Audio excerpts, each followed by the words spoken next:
Hello there, and welcome to another one of our Lexical Lab 1 Minute English videos.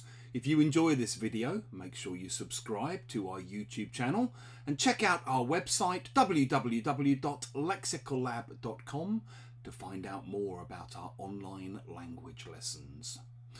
This morning in one of my classes, a group of students were discussing how well, or in this case, how badly their New Year's resolutions were going. One student said that at the start of this year she'd decided to take up yoga. New year, new her. She wanted to get fit and become a bit more supple. But after just 3 weeks, she decided to knock it on the head. She decided to give up.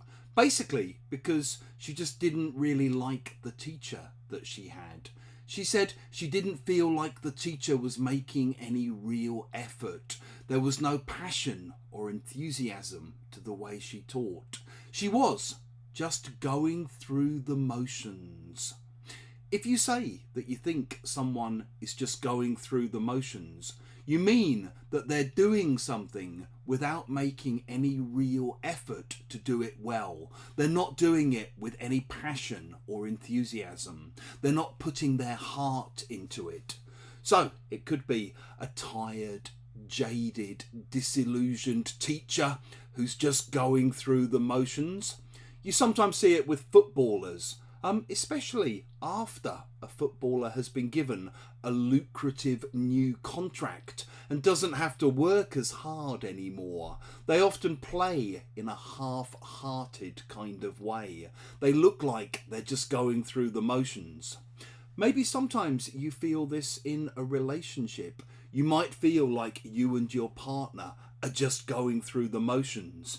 You're doing the same things every day. You're not really going anywhere in the relationship. And at the moment here, with the police investigation into the Boris Johnson affair, the police say that they're carrying out an investigation, but many of us believe that they're not taking it seriously. They're just going through the motions. If you've enjoyed this video, please do click the like button. It helps us with the algorithm. Please do share it with your friends, your colleagues and your students. And in the comments section below, we'd love to see examples of how you might use going through the motions.